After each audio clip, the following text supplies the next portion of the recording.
assure you that what you will observe is a vast wasteland.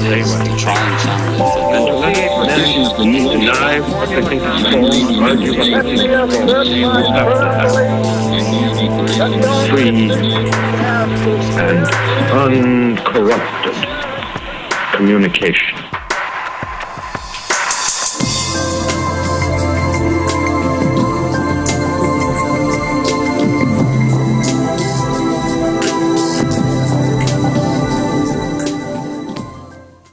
Good morning. I feel humbled to begin this AOU session with a presentation on the rediscovery of the ivory-billed woodpecker. Mine will be the first in a series of 4 presentations this morning regarding the ivory-billed woodpecker, and I'm going to concentrate on evidence from a video that I know some of you have seen that was shot in Arkansas in April 2004, and which we summarized in our paper in Science in the spring. I want to remind everybody that tomorrow evening, John Fitzpatrick will be giving a longer presentation in which he'll show the video over and over and over, I believe, and you'll get to see it in a lot greater detail than I have time to do in this short presentation this morning. Okay, between February 2004 and February 2005, there were at least 6 sightings of an ivory-billed woodpecker in the Cache River region of eastern Arkansas. A detailed summary of these sightings, as transcriptions of the original field notes, are being published in the upcoming issue of North American Birds. David Luneau, one of the longtime searchers for ivory-billed woodpeckers in that region, realizing how difficult it was to get a photograph of this bird, devised a way to keep his video camera running continuously in the canoe as he was paddling through the swamps. And on April 25th, 2004, he flushed a woodpecker from the side of a tree. And when he checked the video, sure enough, he had obtained some video of that bird down in the corner of the field. And I know a lot of you have seen this, and we know that this is a short segment of video. It is very blurry, sort of become an ornithological Zapruder film. But as we realized in the course of the following year that we had not obtained the killer photographs that we all hoped we would get, we decided to undertake a detailed frame-by-frame analysis of this video. And the rest of my talk is going to be focused on the results of this analysis. Central to our analysis of the video was a reenactment of the video using life-size models of pileated and ivory-billed woodpeckers whose wings could flap up and down, and that we can videotape under identical conditions in the same exact spot in the swamp where the Luneau video was shot. And we also examined and measured many of the ivory-billed woodpecker specimens existing in the major museum collections. Okay, I'm going to run very quickly through 6 lines of evidence that convince us that the identity of the bird in the video is indeed an ivory-billed woodpecker. This is new artwork by David Sibley that's appearing in the North American Birds article. And comparing the 2 large U.S. woodpeckers, focusing first on the underwing pattern. The pileated woodpecker on the right has an extensive black trailing edge to the underwing on all the primary and secondary feathers, whereas the ivory-billed woodpecker has a broad white trailing edge, and the black wingtip tapers in a line through the center of the wing down towards the body between the 2 white patches. In this slide, the top 3 frames are video frames of pileated woodpeckers in flight that we obtained during the Arkansas study. And in these frames, as well as all the other frames of pileateds in flight that we've examined, that broad trailing edge to the underwing is clearly visible no matter what the angle of the wing is. And the bottom 3 panels are 3 frames from the Luneau video that clearly show the underwing of the bird in flight. And as blurry as these frames are, it is clear to us that there is no black trailing edge visible on the left side of that wing in any of the frames that we've examined. Based on the model reenactment, when we did shot the video of the model of the pileated woodpecker on the lower left, the black trailing edge of the wing remained present throughout the blurry video. And when we shot the ivory-billed woodpecker, the underwing appeared primarily white, and that black line through the center of the wing disappeared due to bleeding of white from the 2 adjacent patches. And the pattern produced by the reenactment using the ivory-billed model is extremely similar to the underwing pattern we see in the frames of the Luneau video. Okay, a similar look at the upper wing pattern of the birds. The pileated has a largely black upper wing and especially a black trailing edge to the wing, while again the ivory-bill has that broad white trailing edge to the wing.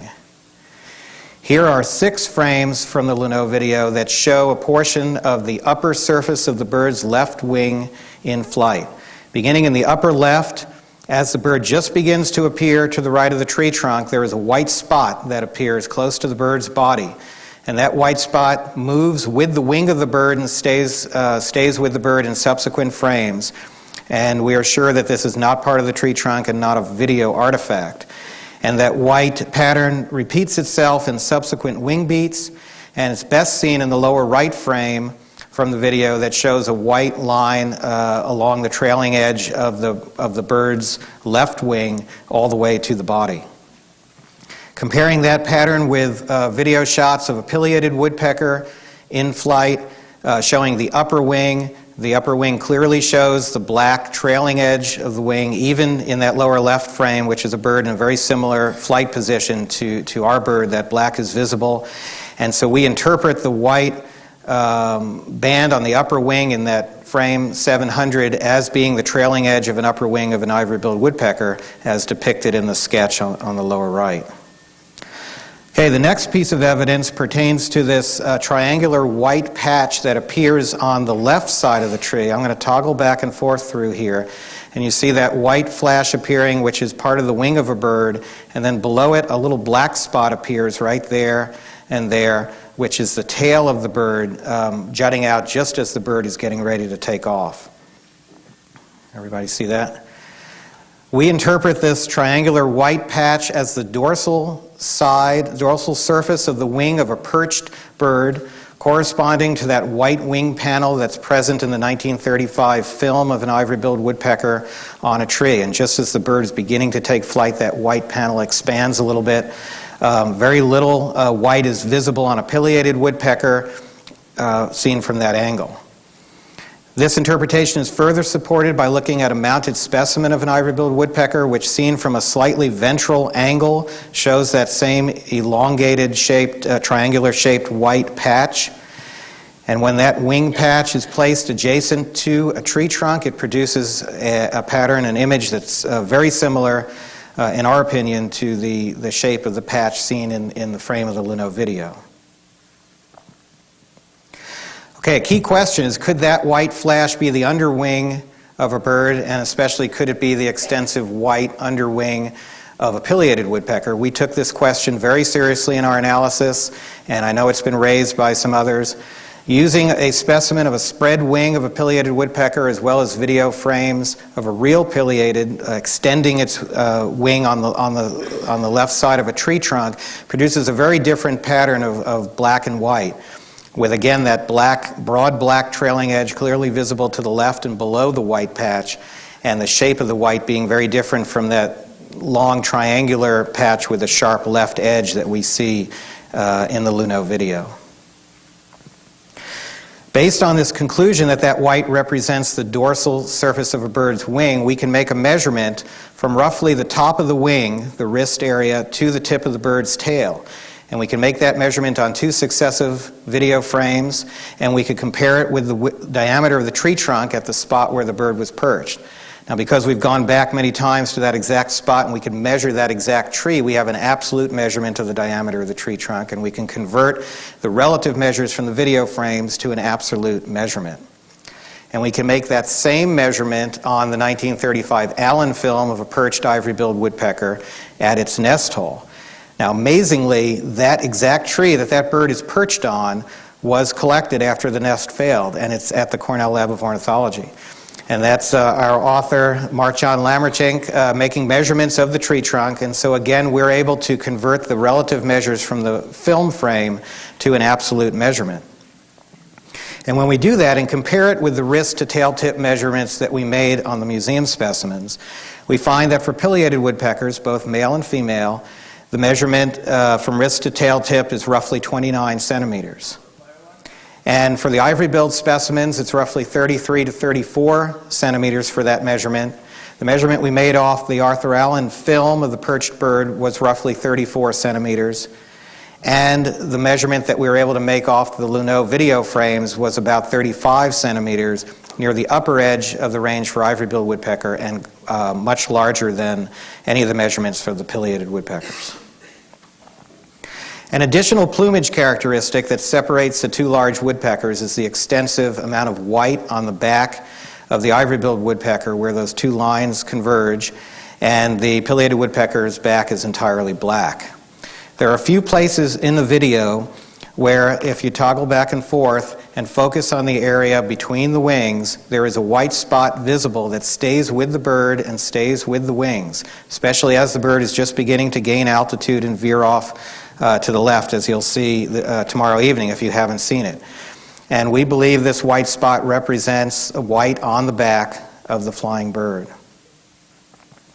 And finally, we discovered that 21 seconds before the bird actually took off from the tree, when we backed up the video, there was a black and white object visible on the tree trunk in the same area, actually 3 meters from where the bird flew after the canoe kind of went around a corner and came back towards the same spot. And this black and white object on the tree trunk resembles a woodpecker in its position and pattern, and shows a lot of white. And again, we've gone back to that tree many times. There's nothing on that tree. There's nothing that we can see that could produce a black and white pattern. When we've placed a model of an ivory-billed woodpecker on that exact spot on the exact tree and videoed it from a distance seen there in the center, it produces an image that is similar in size and pattern to the image that was present in the Luneau video frames. So to summarize the results of the video analysis, we believe there are several lines of evidence that are consistent with the identification of the bird in the video being an ivory-billed woodpecker. First, the trailing edges on both the upper and lower wing surface of the bird in flight, the presence of the large white triangular patch corresponding to the dorsal wing patch of a perched ivory-billed woodpecker, the size of the bird based on a measurement from the wrist to tail tip being too large to be a pileated woodpecker, presence of white on the back of the flying bird, and the size and pattern of this what appears to be a perched bird on the tree trunk prior to the bird taking off. So we conclude from this entire body of evidence, including the site records, including the acoustic evidence that you're going to hear about in a minute, that this confirms the presence of at least one ivory-billed woodpecker in Arkansas during 2004-2005. Our hypothesis remains that a small population may persist in the 500,000-acre bottomland forests that constitute the big woods of eastern Arkansas and perhaps elsewhere in the bird's historic range. And at this moment, conservation efforts, forest management, and species recovery plans are ongoing in that region. Thank you very much for your attention.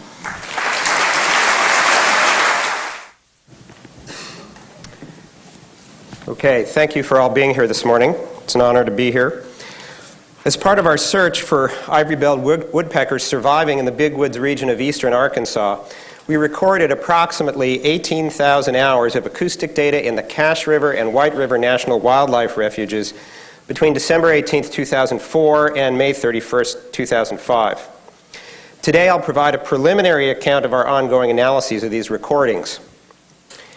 A full account will be published when the analyses are complete. In addition, I'll briefly discuss our efforts to resolve the identity of a possible ivory-billed recording made by John Dennis in the Big Thicket of Texas in 1968. I'll be playing some sounds for you today, but unfortunately because of the time limits, I'm only going to be able to play each sound once. However, there's a website up as of today at the Lab of Ornithology where you can go and listen to these repeatedly, which is worth doing, and to some additional sounds as well. I'll give you the address of that website at the end of the talk. Okay, ivory-billed woodpeckers are known to produce two distinctive acoustic signals. One is a harmonically rich nasal-sounding vocalization, usually transcribed as Kent. Only one set of recordings of these sounds was ever made from two individual birds in the Singer Tract in Louisiana in 1935. The total recording is about 5 minutes long. I'll play you now a brief extract of that recording. Can you hear that? All right.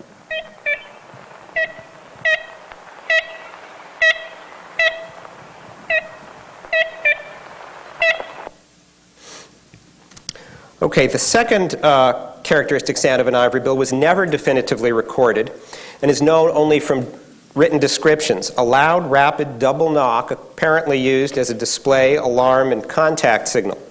Similar double knock signals are used by most species of Campephalus woodpeckers in Central and South America. Here's an example of a double knock recorded from the robust woodpecker, Campephalus robustus. Okay, our recordings were made using autonomous recording units, or ARUs, which are battery-powered programmable recorders, which we deployed and programmed to record for 4 hours each morning and each evening. Here's a map of the ARU deployments indicated by the red stars in the Cache River Wildlife Refuge. This is the area where the video was made that Ken just spoke about, and where various sightings were made in 2004 and 2005. Note the scale on this map, which is different from the following one. This is the White River Refuge, some distance to the south. Although our team did not have any sightings there, this is the largest area of appropriate habitat for ivory bills in this region. During this past field season, we were typically receiving about 900 hours of data per week at the Lab of Ornithology. In order to look for the needles in this haystack, we used automated signal detection software to screen the ARU recordings. The software was configured to have very high sensitivity and hence low selectivity. This resulted in many hundreds of thousands of false detections. The detections were then reviewed by human analysts to find sounds of interest there. So what did we find?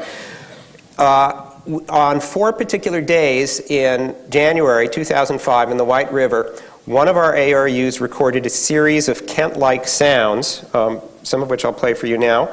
Before I play one of those recordings, I want you to hear a short piece of the 1935 recording played through the swamp forest and re-recorded at a distance of 145 meters to give you a sense of how this sounds after degradation and propagation through the forest.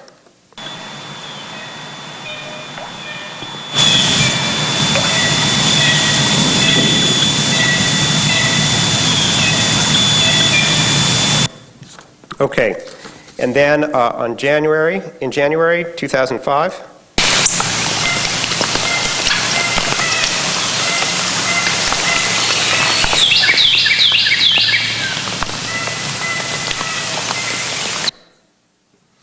okay, those sound, I think, to most observers fairly similar. However, one issue that we're particularly concerned about is that several observers from our field teams have reported hearing and seeing blue jays make sounds very much like this in this area. We have made some effort to get recordings of blue jays doing this. One of these observers was able to get a recording which he thought was very similar. Upon comparison with these sounds, it was pretty clearly different. There have also been anecdotal reports for many years of blue jays imitating ivory-billed woodpeckers in areas where they were once sympatric. This is an issue we remain concerned about. I'm going to turn now to the recording of John Dennis from 1968. This was a recording made when the bird was not visible at the time, but Dennis had reported seeing and hearing ivory bills in this area previously. In 1975, a spectrographic analysis of this recording concluded that these were probably ivory-bill notes, but that, once again, blue jays could not be rigorously excluded. I'm going to play you just the first 6 notes of this recording.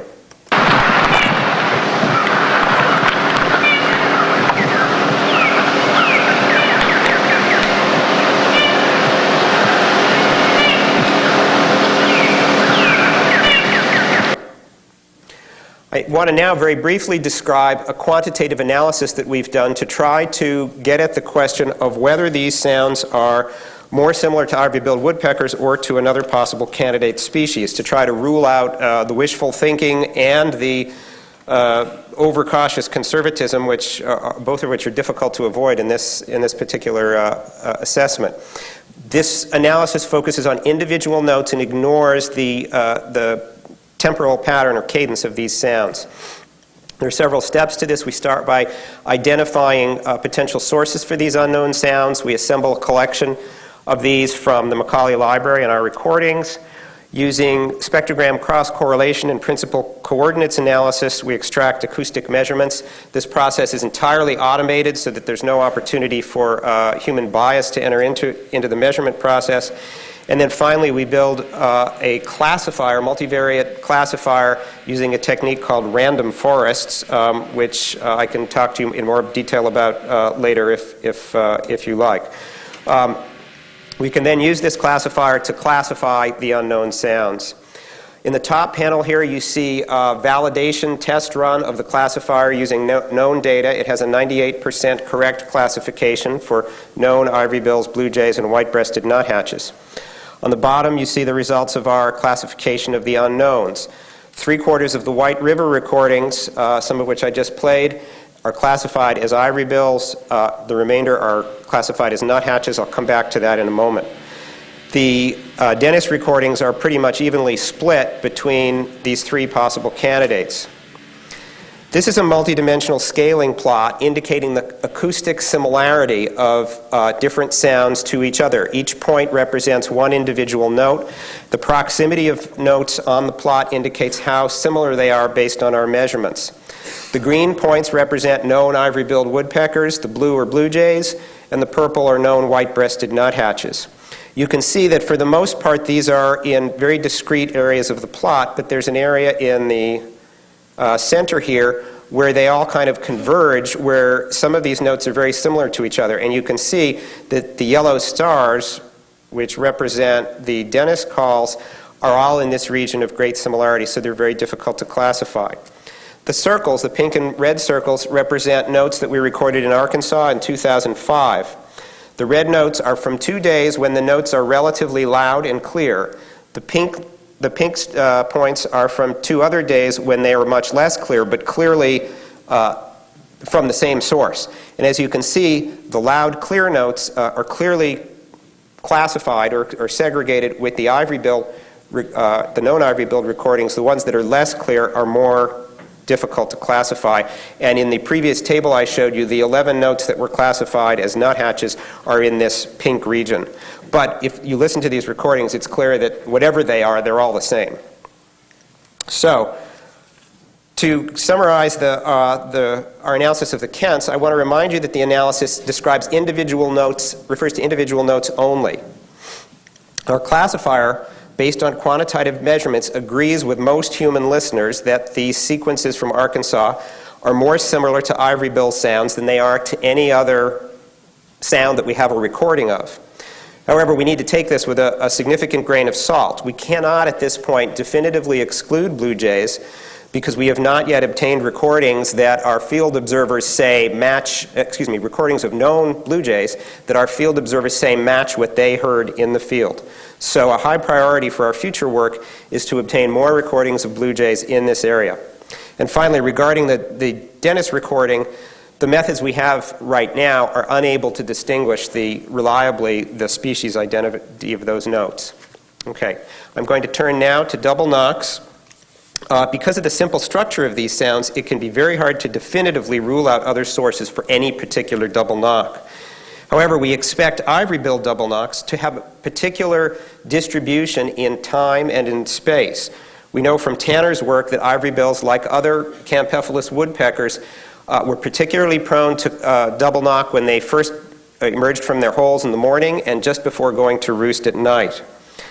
And also, unlike many of these other alternative sources for such sounds, we expect them to be sparsely distributed and concentrated in a few particular places. There are several stages to our process of identifying double knocks in our vast array of recordings outlined here. Before I play you some examples of some of the things we found, I want to play you examples of 3 different species of Campephalus recorded in Central and South America. First, the pale-billed woodpecker, powerful woodpecker, and the Rohrbaugh woodpecker. Let's striking how similar the three species are to each other. Now 3 recordings recorded in Arkansas. We hope that final gunshot was not aimed at the bird.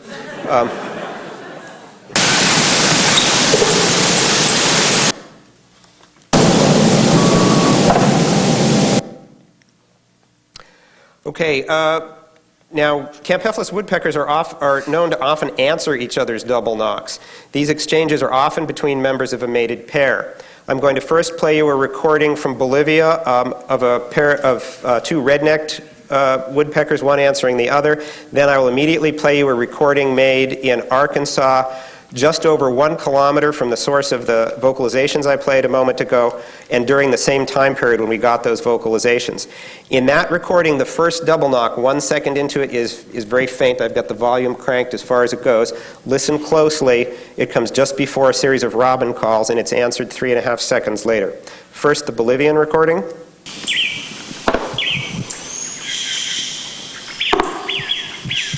Now the Arkansas.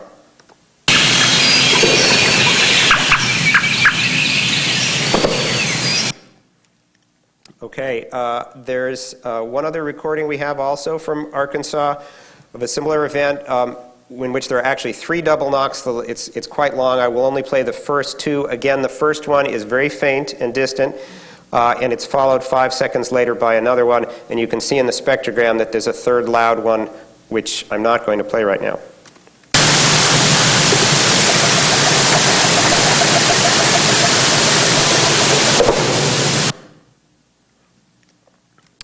Now, you remember that I mentioned earlier that we expected a specific kind of distribution of ivory-billed double knocks by time of day. In this figure, you see for our 4-hour morning and 4-hour afternoon recording sessions, the distribution of the 54 double knocks we found, having gone through about 65% of the candidate double knocks so far. And the sunrise and sunset are indicated by the red arrows. We are seeing more double knocks well before sunrise than we would expect to. Ivory-bills have a reputation for being late risers, and we're investigating what this is. But there is a cluster in the morning and a striking cluster just a few minutes after sunset at the end of the day. Finally, we also expect that these things will not be widespread, and this histogram shows that 51 out of 81 deployments recorded no double knocks at all, which is reassuring. And as we would expect, if most of these come from a very rare bird, they're recorded in a small percentage of our ARU deployments, and those deployments that pick them up tend to be clustered in particular areas. So because of the simple structure of these sounds, it's very difficult to conclusively rule out all alternative sources for any given sound. Nevertheless, many of these sounds we found sound strikingly similar to experts with field experience to other Campephalus double knocks, and they display spatial and temporal distributions consistent with what we'd expect if these sounds were produced by ivory-bills. And of course, the 2 events that we found that sound like exchanges between 2 birds are particularly tantalizing. I realize some of you may have not heard both of those because the first one is faint. If you go to our website and listen with headphones, you'll clearly hear it. Okay, to summarize overall, the sounds similar to ivory-billed vocalizations and Campephalus double knocks have been detected at multiple sites throughout the Cache River and White River refuges. Our interpretation of these data is that they provide suggestive and tantalizing, but not conclusive, new evidence of living ivory-bills in this region. Future survey work will focus on intensive searches of these areas where we've recorded these sounds and on recording more blue jay vocalizations in the White River area for comparison of these. And finally, I want to remind you that this review and analysis process is still underway. Additional evidence may well turn up from the recordings we already have in hand before we go back to get more, so stay tuned. During the 2 previous talks, Ken and Russ described the primary data that have stemmed from the last 1.5 years of our work. It's now my job to take you into the swamp and describe the methodology that we use to collect our data. On February 11th, Gene Sparling spotted what he thought was an ivory-billed woodpecker while kayaking through the Bayou de Vue drainage in the Cache River National Wildlife Refuge in Arkansas. A few weeks later, on the 27th of February, Tim Gallagher and Bobby Harrison confirmed Gene's suspicions by also spotting a bird in the same general area and thus launching the largest search in history for the ivory-bill. Just to orient you a little bit, the primary search area where we spent a lot of our time and the places where Gene, Tim, and Bobby saw the bird initially is about 50 miles southwest of Memphis, Tennessee, near the town of Brinkley. And the initial search area is about a 15-kilometer-long stretch of bayou known as Bayou de Vue in the Cache River Refuge that's also associated with a piece of state-owned land known as the Dagmar Wildlife Management Area. In this color infrared aerial photograph, the darker areas here represent what we call the first bottoms, or the flooded forest that's mainly cypress and tupelo, and the lighter colored areas represent bottomland hardwood forest that's mostly oak, sugarberry, sweet gum, green ash, and some hickory. Immediately following Tim and Bobby's confirmation of Gene's sighting, small teams of searchers from Cornell, the Nature Conservancy, and other partners began coming to the Bayou de Vue region to search for the ivory-bill. And at first, it was a rather unsophisticated effort. We were really in kind of a learning and exploration phase, exploring the habitat, learning how to identify ivory-billed woodpecker feeding sign, and we quickly stumbled onto the idea of quiet observation as being one of the best ways to see the bird, sitting on some of these small lakes that dot the bayou and simply looking and listening for ivory-bills. We also began using our autonomous recording units during this time, and we began to experiment with audio playback as well as very lifelike decoys to attract the bird. Our results during this time, even given our greenness to the environment and our unsophisticated approach, were rather good. We were fortunate to have 4 solid sightings during this period from March to June of 2004, including 3 that occurred over a 6-day period in April.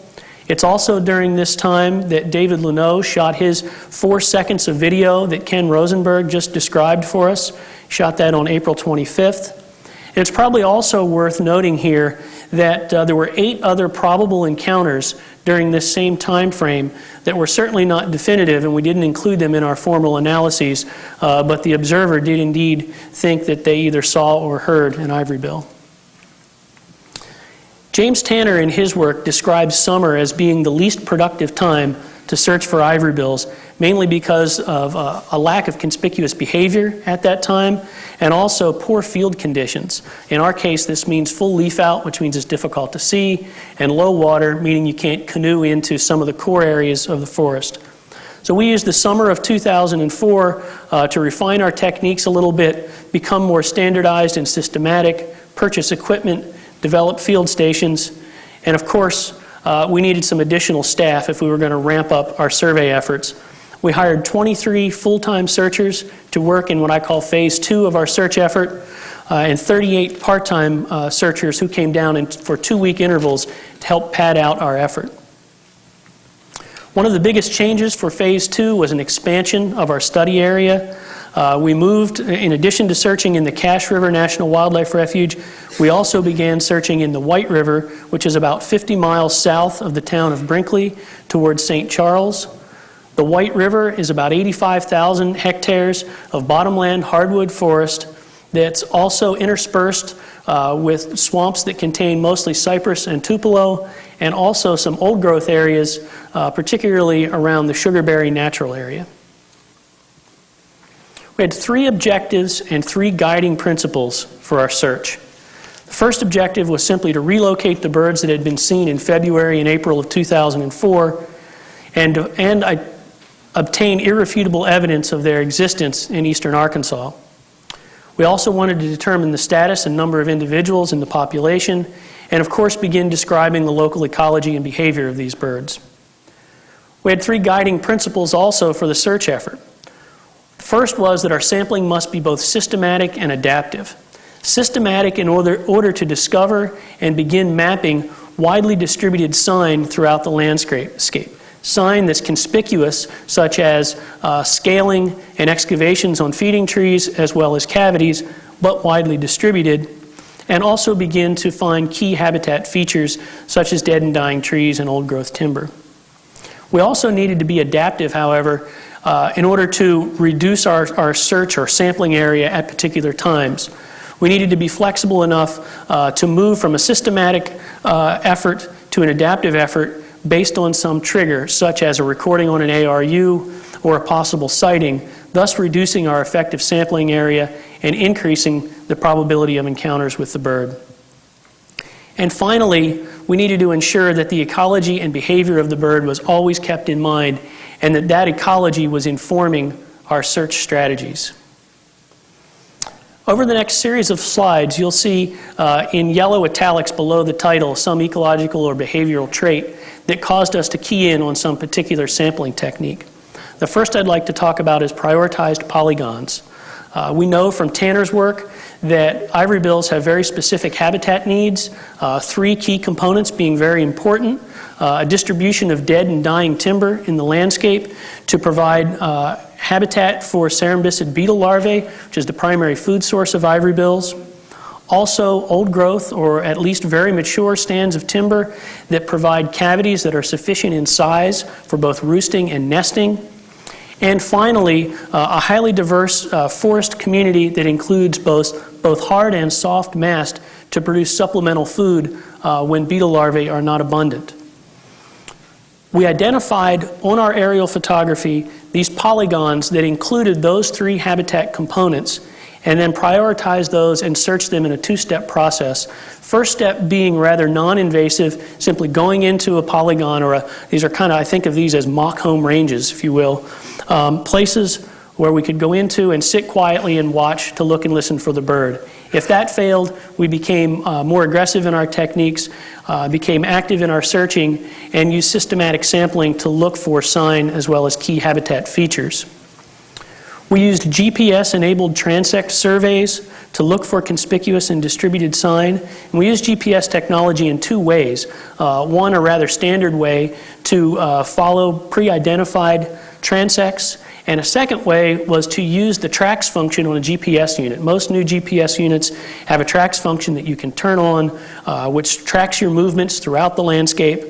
And we used this in kind of a mini gap analysis approach so that as observers or searchers were in the field, they had their tracks function on. At the end of each day, they would download their data from their GPS unit to a GIS database, giving us an overlay like you see in the aerial photography here, and allowing us to identify places that were not unsearched or undersearched in our effort. We searched about 41 square kilometers in the Cache and Dagmar region using this technique, and about 110 square kilometers in the White River, all the while mapping sign and key features. Members of the genus Campephalus, including the ivory bill, tend to be very faithful to their roost and nest cavities. So we needed to learn as much as we could about the distribution of cavities throughout our study area. We undertook a cavity inventory.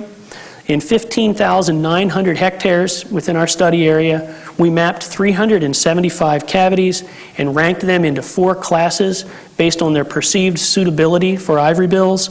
And this was done mainly looking at the shape and size of those cavities.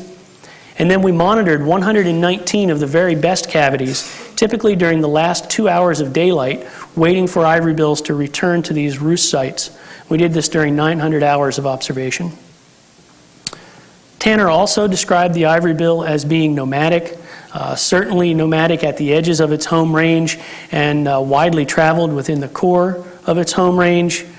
We use this in an effort to be able to see the bird by sitting, and looking, and listening. Often if you're looking for something that's always moving or moving long distances, it's better to sit and wait as opposed to be moving yourself. We set up camouflage blinds on the edges of small lakes and used an 80-foot tall construction boom to get up above the canopy so that we could see long distances across the top of the canopy and look for the bird moving as it's in its described flight from Tanner in a very waterfowl-like fashion as it moves long distances above the canopy.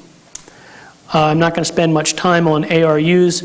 Russ just went over our ARU data a moment ago, and for now it's good enough to say that the ARU work was a significant component of our field effort. Tanner defined the home range of the ivory-billed woodpecker in the mid-30s in Louisiana as roughly 10 to 27 square kilometers, a very large area.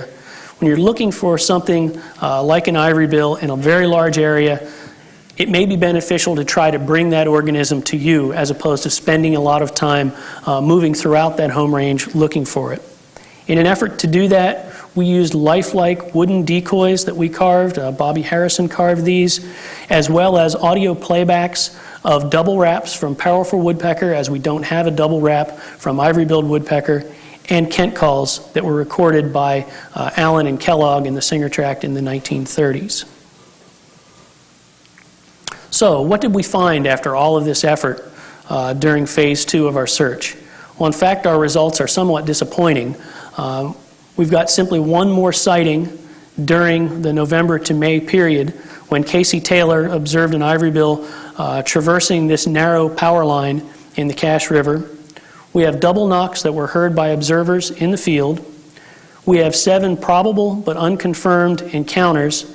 And finally, probably the best data and evidence that we have stemming from this effort are the ARU data that Russ Chariff just reported on.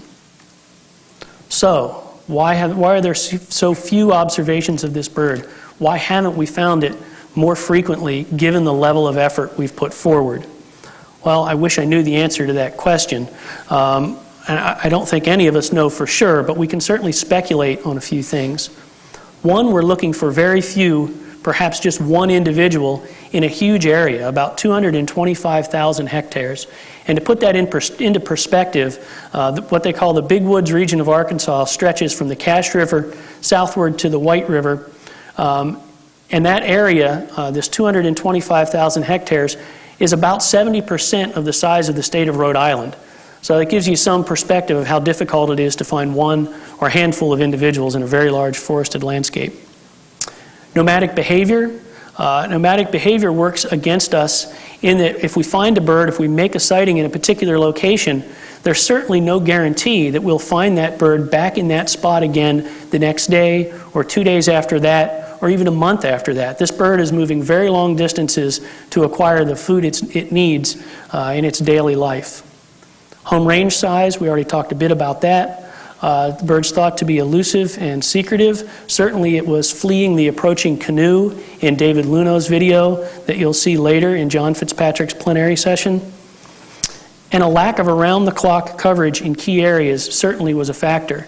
We know from our ARU data that this bird was spending time in at least 2 different locations where our observers did not see or hear it simply because we didn't have them there all the time with consistent coverage. It's also worth noting or looking at the distribution of our sightings relative to the landscape. Of the 10 sightings we have, 9 of them have occurred in this very narrow corridor of forest that's in places less than 1 kilometer wide. It's a place where the bird may be forced to expose itself or where we're able to see it because of a funneling effect. However, when it drops down into more contiguous forest in the Dagmar area or even in the White River to the south, our probability of encountering it becomes much, much lower. So what's next? The search is certainly not over. We're gearing up for a new field season to start in November. We'll be hiring 20 full-time field biologists, and those ads are out right now. We're recruiting about 100 volunteers to help improve the consistency of our coverage in particular locations. If you're interested in this, we'll be we've put together a new online application system for volunteers, and I'm going to put some posters up on the bulletin board later today. And we'll be back looking at some of our best habitats and some new areas using some new search philosophies, including using a 20-kilometer radius, which is the maximum we think the bird can move on a daily basis, and moving that radius around over some key areas, both in the Cache and White River, to ensure our search coverage is complete. And we'll be using many new techniques as well as some old ones. Chief among the new ones, video surveillance of feeding sites, including stripped trees. We'll also be using video surveillance of suspected cavities. We'll be mapping and modeling habitat and sign. And we're doing some work now to begin a study of pileated woodpecker feeding behavior in hopes of informing us about ivory-bill feeding behavior and leading to a better ability to discern pileated and ivory-billed sign in the field. I will be presenting the next paper, and I decided last night to change the title from the one that's in your program to more accurately reflect the major thesis of my talk. The stunning rediscovery of the ivory-billed woodpecker raises a number of questions pertaining to conservation and management of this species. On the one hand, it might seem as though we know next to nothing about this subject, as our most recent information on subjects like population ecology, habitat associations, etc., is over 60 years old. On the other hand, however, efforts toward ecosystem management in the lower Mississippi alluvial valley have been underway now for over 10 years. In theory, anyway, these efforts have been managing for all species that are native to this system, including the ivory-billed woodpecker. The purpose of my talk today is to describe efforts at ecosystem management in the lower Mississippi Valley pertaining to large-scale bird conservation planning, how they might influence ivory-billed woodpecker conservation, and vice versa. I have been a part of this bird conservation effort, but I want to emphasize that the work that I present today reflects the contributions of a lot of people, especially the private, state, and federal conservation community of what's known as the Lower Mississippi Valley Joint Venture Partnership. And while this presentation reflects the work of folks of the U.S. Fish and Wildlife Service and many other agencies and organizations involved with the Mississippi Valley Bird Conservation Plan, I offer here my perspective, and any opinions or mistakes made in expression of this work are my own. For those of you that are not familiar with the tenets of ecosystem management, by the way, I recommend strongly this reading by Grumbine on the subject. Let me quickly run through a few of the major tenets. Biodiversity is the target of management, as opposed to goods and services. We certainly allow goods and services to be extracted from systems, but not at the expense of the primary goal, which is biodiversity in all of its forms. We, in managing for biodiversity, we promote the ecological processes that, in particular, natural disturbances that maintain biodiversity, and these are either maintained or mimicked. We think about and manage at multiple spatial scales. As such, we frequently manage or consider ecological boundaries such as physiographic regions as opposed to political boundaries. And we view management as an ongoing experiment, the outcome of which is uncertain, rather than a cookbook form of management, in which management and research and monitoring are blended. In my opinion, in a nutshell then, if we, in theory, if we can maintain an intact system with its inherent important ecological processes, then in so doing, we maintain viable populations of all native species that use that system. In my opinion, one of the best examples of on-the-ground ecosystem management is the Partners in Flight planning process. Yes, it pertains just to birds, but it follows most of the tenets, I believe, that I just went through. A prototype bird conservation plan was developed in the lower Mississippi alluvial valley in 1995 by Partners in Flight. This is a GIS depiction of the Mississippi Valley down, and you can see there's hardly any black, which is forest. It used to be all black. I'm going to use my cursor here. That's the White River refuge right there. Okay, in talking about this plan, I will talk about several spatial scales For simplicity, I'll refer to landscape quality and site quality. Okay, very briefly, I only have time really to touch on this and really just sort of scratch the surface.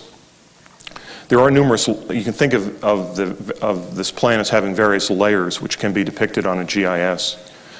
The songbird part of the plan involves taking existing forest fragments, enlarging, connecting, and enhancing those fragments to make them suitable habitat for area-sensitive forest interior songbirds. And there are 3 such suites of species corresponding to 10,000 acres, 20,000 acres, and 100,000 acres. So what we see here, again in this GIS depiction, would then be areas of priority management for area-sensitive landbirds. And it's easy to see that what we're doing here is also creating a landscape that is more favorable for the ivory-billed woodpecker. Let's focus in on a particular region here, which is the general site of rediscovery. Where's my cursor? There we go. This is the White River here, feeding down into the Mississippi along the edge of the slide. This is the Cache River Basin right here. The primary means by which we manage for area-sensitive species here is reforestation. And in the Mississippi Valley as a whole, about 1 million acres have been reforested, at least in part in response to this conservation effort. And what we see here is some of the reforestation areas that have been put in place in this region, in addition to the mature forests that already exists.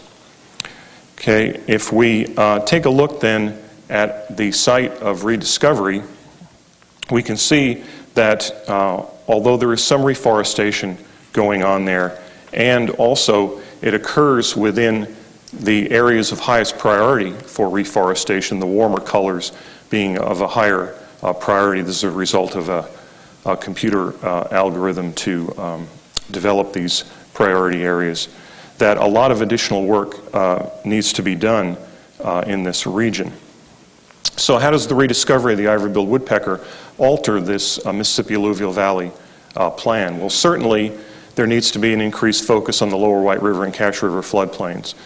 And in response to this, a new partnership has developed, the Big Woods Partnership, and this region is referred to as the Corridor of Hope.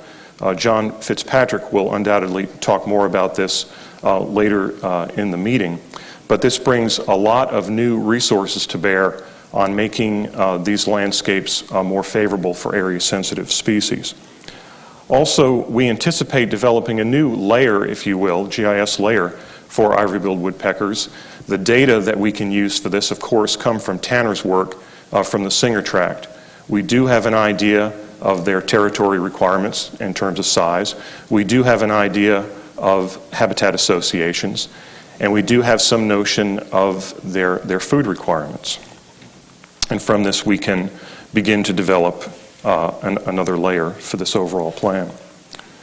Talking about site quality a little bit, most of the forest patches that I showed before are under active management, be it state, federal, or private.